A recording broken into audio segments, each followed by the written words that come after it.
আমাদের ত্রিপুরা রাজ্যের মাননীয় বিধায়ক বক্সনগর সমষ্টির মাননীয় বিজেপি বিধায়ক শ্রীযুক্ত তোফাজ্জল হোসেন মহোদয় হিন্দু ধর্ম সম্পর্কে কতটুকু জ্ঞান রাখেন সেটা আপনারা দেখতে পারবেন। আমি দেখাবো আপনাদের একটি ভিডিও তার আছে। একটি ভিডিওয় তিনি যে কথাগুলি বলেছেন সে কথাগুলোর থেকে বোঝা যায় যে হিন্দু ধর্ম সম্পর্কে একটা পারফেক্ট টেন জ্ঞান তিনি রাখেন। কিন্তু একটি জায়গায় তিনি একটি ভুল করেছেন আমার মনে হচ্ছে, এটা আমার মতামত যে একটি ভুল হয়তো তিনি করেছেন। তিনি বলেছেন হয়তো একটু ইমোশনাল হয়ে পড়েছিলেন, যার কারণে তিনি বলছেন যে প্রধানমন্ত্রী নরেন্দ্র মোদী নাকি ভগবানের অবতার। আপনি দেখুন এই ভিডিওটি, এরপরে কয়েকটি কথায় আমি আমার প্রতিক্রিয়া শেষ করব। আগে ভিডিওটি দেখুন। থাকে না, তার অধিকার থাকে না, তখন ভগবানের অবতার হয়। তো সেটা সত্য যুগে ভগবান বিষ্ণু, ত্রেতা যুগে ভগবান রাম, দাপর যুগে ভগবান কৃষ্ণ, আর কলিযুগে হরি। তো যার জন্য আমি মনে করছি এই যে 80 বছর ভারতবর্ষের স্বাধীনতায় হাজার হাজার লক্ষ লক্ষ হিন্দু মুসলমান বৌদ্ধ খ্রিস্টানের প্রাণের বিনিময়ে আমরা স্বাধীনতা পেয়েছি। এই 80 বছরে বহু প্রধানমন্ত্রী এলো আর গেল, এমনও ভারতবর্ষের প্রধানমন্ত্রী আছে 3 দিন 3 মাস 6 মাস 1 বছর 2 বছর তারা তাদের ক্ষমতা ধরে রাখতে পেরেছিল। এই ভারতবর্ষটাকে 150 কোটি মানুষকে তাদের মৌলিক অধিকার দিতে পারেনি। আজকে প্রত্যেক জায়গাতে মানুষ বঞ্চিত, গণতান্ত্রিক অধিকার নেই। এই জন্য ভগবানের তরফ থেকে এই নরেন্দ্র মোদীর অবতার হয়েছে, সেরকম অবতার।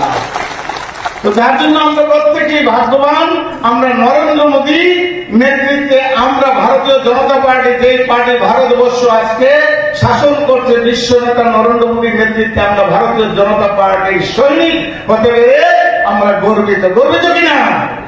গর্বিত। তো যার জন্য আমি এটুকু বলবো যে আসলে ভগবান সবচেয়ে বেশি নজর দেন সমাজের সবচেয়ে গরিব মানুষটার দিকে, তাই না? ঠিক তদ্রুপ আমি যে বললাম অবতার নরেন্দ্র মোদীজি সবচেয়ে বেশি নজর। সামান্য কথা আমি আবার রিয়াকশন, আমার প্রতিক্রিয়া আমি শেষ করে নেই। এই ভিডিওর উপর আমার কি মতামত এবং প্রতিক্রিয়া রয়েছে সেটা আমি আপনাদের বলার চেষ্টা করছি।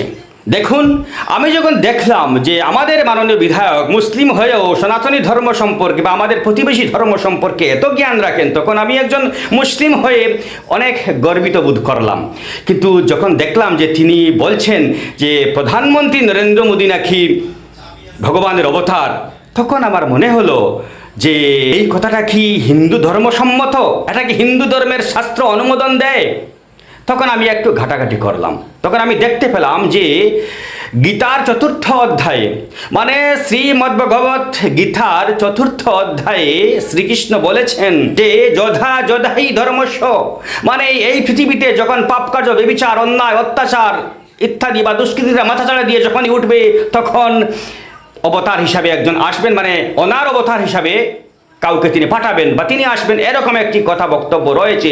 সেই অনুযায়ী নরেন্দ্র মোদী কিভাবে ভগবানের অবতার হলেন? এটা কি হিন্দু ধর্মের ধর্মীয় শাস্ত্র কি অনুমোদন দেয়? যদি না দেয়, তাহলে আমরা তোফাজ্জল হোসেনের বক্তব্যকে, এই যে তিনি বাগাড়ম্বর করছেন, সেটাকে কিভাবে আমরা জ্ঞান বলবো? যদি জ্ঞান না বলে থাকি তাহলে কি বলবো? আমার মতামত অনুযায়ী তোফাজ্জল হোসেনের বক্তব্য আলাদা, কিন্তু এই ধরনের যে বক্তব্য, আমার মতামত অনুযায়ী, আমার জ্ঞান বিশ্বাস মতে তোফাজ্জল হোসেনের যে বক্তব্য, ওই বক্তব্যগুলো বা এরকম বক্তব্য, ওনাকে বলছি না আমি, এরকম বক্তব্যকে জ্ঞান বলা হয় না, এরকম বক্তব্যকে বলা হয় চাটুকারিতা।